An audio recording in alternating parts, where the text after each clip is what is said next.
ఏంటిది? సంక్రాంతికి దేవతలు పైనుంచి కిందకి దిగొస్తారా? గుండెల్లో ఒక్కసారిగా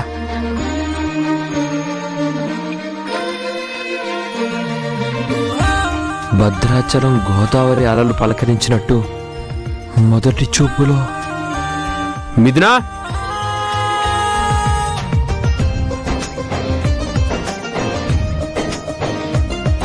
దీపాలు వెలిగించావా? మీకోసమే ఎదురు చూస్తున్నాను.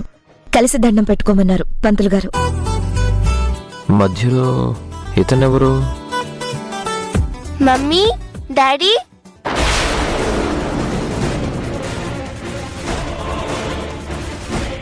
విరాజ్ కూడా ఉంటే బాగుండు. అమ్మమ్మ దగ్గరికి వెళ్ళాడు కదా, వస్తాడు. ఓ